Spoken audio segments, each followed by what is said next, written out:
As instituições do Antigo Testamento, como Estevão claramente percebeu, se cumpriram em Cristo Jesus. O cumprimento das palavras de Estevão, referente a Jesus, o templo e a lei, estão evidentes na história. O templo, de fato, foi destruído.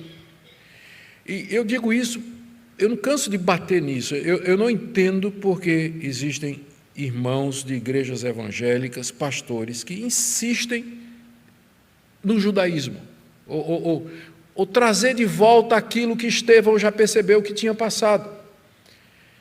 Gente, quando tivemos agora em Jerusalém, nós fomos ao lugar lá onde, tradicional, vamos lá no Rio Jordão, né? Então, quando vai ao Rio Jordão, qual é a primeira coisa? Vou me batizar de novo, né?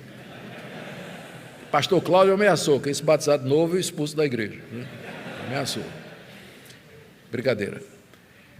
Mas nos levaram para o lugar, e eu perguntei, foi aqui que João Batista batizou Jesus? Não, que batizou mais lá em cima, lá no deserto da Judeia. É verdade, né? Que João Batista estava pregando no deserto da Judeia, então o local é mais em cima, mais lá em cima. Mas eles já acharam um lugar prazível, bonito, fizeram uma escadinha, fizeram um negócio bonitinho para o pessoal que quisesse batizar no Rio Jordão.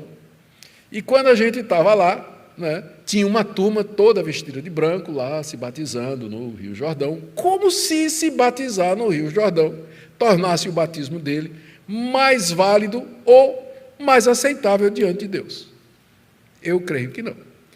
Quando a gente visitou Jerusalém, a quantidade de pessoas no Muro das Lamentações, raspando um pozinho do muro, e indo para os locais históricos da história de Jesus, como se aquilo trouxesse alguma coisa a mais, um plus. Eu quero dizer que a viagem é maravilhosa e foi muito bom para acrescentar conhecimento para mim. Se um dia vocês puderem ir, fica de olho que vai ter caravana aqui, não é? Breve aqui na igreja, se Deus quiser, vamos fazer outra. Fica de olho aí. Mas não tem nada de santo em Israel. Não tem nada de santo lá. A gente viu uma coleção. Teve gente que pediu, eu confesso, foi gente, parente meu, disse assim, dá para trazer um frasco com água do Mar Morto? Aquele que você tentou boiar e se afundar, que aparece todo melado de lama e você não... Eu disse, tá, eu trouxe um frasquinho para a pessoa, né? Eu disse, se você se ungir com isso aí, eu digo ao seu pastor. Então, é impressionante, o pessoal vende essas coisas, virou comércio esse tipo de coisa. Gente, a simplicidade do Evangelho.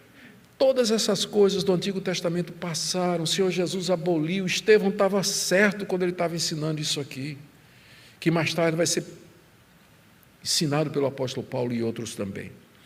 Quanto ao poder do Evangelho, ele tanto converte multidões, como desperta o ódio e a perseguição. Irmãos, nunca esperemos que o mundo vá aceitar o Evangelho de Cristo sem ódio e sem perseguição. Você sempre vai ter aqueles que vão ser convencidos e vão crer, e você vai ter aqueles que vão odiar e vão perseguir até a morte, até fazer o que esses fizeram com Estevão, levantar falsa testemunha e pedir a morte dele diante do Sinédrio. Aquilo que Jesus tinha dito aos seus discípulos sobre serem perseguidos se cumpriu literalmente em Estevão. Falsamente acusaram de pregar contra o templo e Moisés, 2 testemunhas ou várias testemunhas contra ele e assim por diante. Também eu queria dar uma palavrinha aqui com relação à reforma protestante, já que hoje nós comemoramos a reforma. Para os judeus, parecia que Estevão estava ensinando coisa nova, uma heresia, não é? Está ensinando novidade. Não. Estevão, na verdade, estava retornando às Escrituras. Ele estava dizendo o que é que Moisés tinha dito, ele está dizendo o que é que a lei dizia e que essas coisas encontraram o seu cumprimento. Foi a mesma coisa na reforma protestante. Lutero, Calvino, Zwinglio, os seus adversários disseram que eles estavam trazendo novidade, nada. Eles estavam dizendo, eles apontavam para os pais da igreja e apontavam para as Escrituras e diziam: o que nós estamos ensinando é o antigo Evangelho. São as antigas doutrinas da graça, não estamos ensinando nada novo. Porque essa é uma das acusações que foram feitas aos reformadores e aos protestantes, né? São heréticos com inovações e assim, não, nós só queremos o velho Evangelho, o caminho antigo, conforme está na Escritura.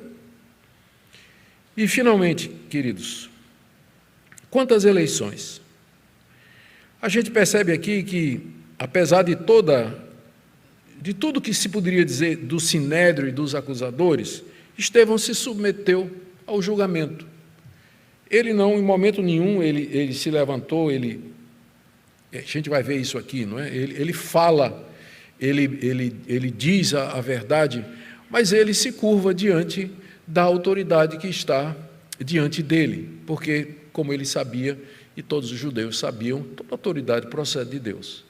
E ele então ali se curva e ele vai à morte por aquela autoridade, sem protestar. Humilde como Jesus, que disse a Pilatos disse para ele: você não sabe que eu tenho autoridade para matar você? Qual foi a resposta de Jesus? Essa autoridade que você tem foi dada do alto. Você tem essa autoridade somente porque Deus lhe deu essa autoridade. Não quer dizer que você esteja certo, mas essa autoridade foi dada pelo alto. Nesses dias pós-eleição, os dias pós-eleição, eu me lembro que eu coloquei alguma coisa no Twitter, a teologia dos crentes vai ser testada no dia seguinte às eleições, qualquer que seja o resultado.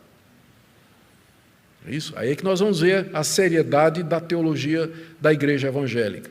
Vamos aceitar?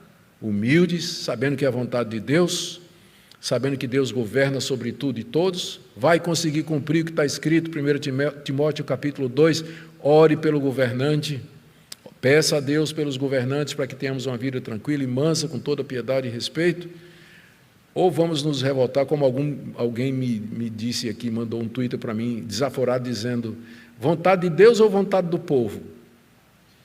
Um dilema que não existe na cabeça do calvinista. Não existe esse dilema na cabeça do calvinista, porque Deus é Senhor de todas as coisas. E é nisso que nós descansamos, é nisso que nós encontramos refúgio e esperança. Aqueles que tinham esperanças escatológicas e apocalípticas à esquerda ou à direita, depois do resultado das eleições, vão se ver... Como você vai se ver, meu irmão? Você vai estar desesperado. Mas nós não. Me lembro de ter postado também, que alguém me disse assim, você já está preparando o discurso de derrota da igreja depois da eleição. Eu disse, não, meu irmão, meu discurso está preparado há 3.500 anos, e li o Salmo 2 para ele. O Senhor reina, o meu rei está sobre o seu santo monte Sião, que todos os reinos da terra o beijem, porque a ira dele vai se acender, meu rei já está no trono.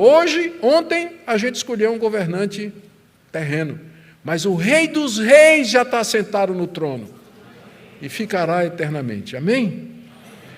Coragem, irmãos, consolo, oremos pelas autoridades, vamos em frente, a igreja continua, as portas do inferno não vão prevalecer contra ela. Nisso Estevão acreditava e eu acredito também, e espero que você também. Amém? Vamos ficar em pé.